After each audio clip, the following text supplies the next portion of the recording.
వెంకటరమణ అనే వ్యక్తి పట్టపగలు క్రైమ్ చేస్తాను 9 నుంచి 12 గంటల వరకు చెప్తున్నాం.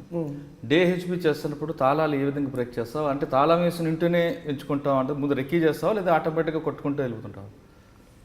ఏమో సార్, ఒక క్వార్టర్ తాగుతాను, ఇది ఒక రౌండ్ వేస్తానంటే రెండో రౌండ్లో కొట్టేస్తాను అంతే.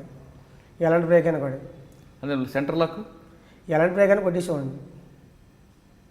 ఆ ఇంట్లో ఇప్పుడు తాళం వేసి ఇల్లు వీళ్ళు వెళ్ళనుకో, ఆ చుట్టుపక్కల అబ్జర్వ్ చేయవా? మరి పక్కన ఉంటారు, యువతల పక్కన ఉంటారు.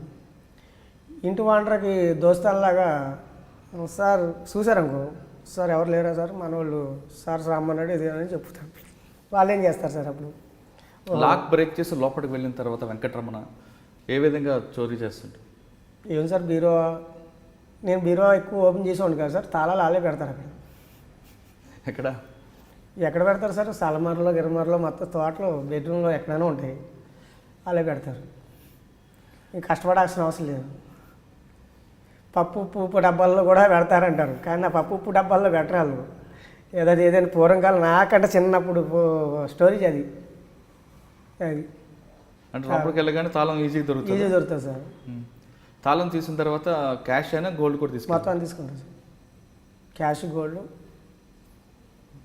అంటే దొంగతనం చేస్తున్నప్పుడు ఒక్కసారి మనసు బాధ అనిపించదు, వీళ్ళు ఎంతో కష్టపడి కొనుక్కున్నారు కదా సార్. నా తండ్రి నన్ను కొట్టేటప్పుడు, పోలీసు వాళ్ళు నన్ను కొట్టేటప్పుడు నాకు బాధ అనిపించదా సార్? నువ్వు కష్టపడింది కాదు కదా, దొంగతనం చేసుకొచ్చిందే కదా. దొంగతనం అంటే అంత ఈజీ కాదు సార్. ఎవరైనా వచ్చి చేయమనండి, నా తోటి నేరస్తులు ఉన్నారు, నాలాగా ఒక్కసారి చర్చిపోయమనండి. అందుకే వాళ్ళకి నాకు డిఫరెన్స్.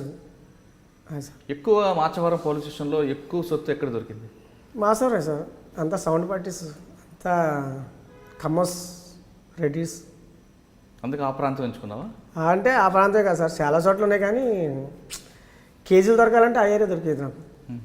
ఆ బంగారం రికవరీ ఎవరికి ఇచ్చేవాడు? ఏమో సార్, ఆ బంగారం అమ్మక ముందే పట్టేసుకునేవాళ్ళు. కాకపోతే ఏంటంటే క్యాష్ ఉండేది కదా, క్యాష్ ఖర్చు అయిపోయినా పట్టుకునేవాళ్ళు మాట. అది కూడా నేను నా సొంతం ఖర్చు పెట్టేవాళ్ళు కాదు. చాలామందికి ఆకలి, నా బాధ తెలుసు కదా సార్. నాకు చిన్నప్పుడు నేను ఎన్ని ఇంగ్లీష్ రాగల అన్నం తిన్నాను, మురికి నీళ్ళు తాగాను, ఇవన్నీ తెలుసు కాబట్టి ఆకలినోడికి అన్నం పెట్టేవాడిని. ఎవరికి పని లేదంటే వాళ్ళకి ఇదిగో బతుకనేసి ఒక 5,000 10,000 ఇచ్చేవాడిని. ఈ చైన్ తీసి ఇచ్చేవాడిని. నా సొమ్ము కాదు కదా సార్ ఇది. నీ సొమ్ము మీద పంచవు. నా సొమ్ము అంటే ఇప్పుడు కష్టపడుతున్నాను, ఈ కష్టం అంటే నాకు తెలిసింది. ఇప్పుడు కష్టంలో కూడా నేను నా చూసింది ఏమైనా అన్నం ఒక్క పూట ఒక్కరికైతే పెట్టగలను. అప్పుడంటే 20 మంది కాదు 100 మందికైనా పెట్టేసి ఎత్తుంది నాకు అప్పుడు. ఎందుకు? డబ్బు వాళ్ళది కాబట్టి. అది వచ్చిన పాపం డబ్బు సార్, ఎందుకు దాచుకోకూడదని కాదు. ఈ రోజు కూడా నాకు రూపాయి లేదనేది అందుకే కారణం సార్ నా మీద. వెంకటరమణ దొంగతనం చేసి వచ్చావు, ఇంట్లోకి వెళ్ళిన తర్వాత ఇకపై ఎవరికి చోరీ కాకుండా ఉండాలంటే దొంగ ఇంట్లోకి వచ్చిన తర్వాత కూడా ఏం చేస్తే బాగుంటుంది? టెక్నికల్ పెరిగింది కదా సార్, మొత్తం అంటే టెక్నికల్గా చాలా పెరిగినాయి, కానీ చాలా జాగ్రత్త తీసుకోవచ్చు. కాకపోతే ఏంటంటే లాకులు, వాళ్ళు ఏంటంటే వాళ్ళకి బరువు ఎక్కువ, తాళాలు లేడీస్కి బరువు ఎక్కువ. ఆ ఎండి తాళాలైనా సరే వేయనవని, లేడీస్కి తాళాలంటే బరువు ఎక్కువ. ఎందుకు? తాళాలు వాళ్ళు నడుగు పెట్టుకొని తిరుగుతారు. నెక్స్ట్ బీరువా కూడా కొంత స్ట్రాంగ్గా ఉండాలి. దానికి ఏదైనా సైలెన్సర్ మోగేటట్టుగా వచ్చినాయి కదా, అవి పెట్టండి. నెక్స్ట్ సీసీ కెమెరాలు వచ్చినాయి, బీరువా అలారం పెడుతున్నారు, ఇప్పుడు డోర్కి అలారం పెడుతున్నారు, అన్ని సిస్టాలు జాగ్రత్త చేసుకుంటున్నారు. అయినా కూడా నేరాలు జరుగుతున్నాయి. అది అయినా కూడా నేరాలు జరగకుండా ఉండాలి. ఒకవేళ నేరస్తులు ఇంట్లోకి వచ్చిన తర్వాత కూడా ఏం పోకూడదు అంటే ఏం చేయాలి? ఎందుకంటే మానేసావు కాబట్టి చెప్పడానికి తప్పేం లేదు సార్. నాకే అలాంటి ఆలోచన ఉంటే నేను ఇప్పుడు వరకు ఈ కూడా చెప్పేవాడిని కాదు కదా సార్. నా మైండ్లో ఇలాంటివి లేవు. ఇంతవరకు నా మీద పిట్టి కేసు కూడా లేదు. ఇకపై జరగకుండా ఉండాలంటే వాళ్ళు జాగ్రత్తలు చాలా తీసుకోవాలి సార్. వాళ్ళ ఇంట్లో బంగారం బీరువాలో పెట్టు, అక్కడ బ్యాంకులో పెట్టక్కర్లా, ఇంట్లో పెట్టుకుని వెళ్ళొచ్చు, కానీ చాలా జాగ్రత్తలు తీసుకోవాలి. అదే ఆ జాగ్రత్త. ప్రతి పని మనిషిని కూడా నమ్మకూడదు.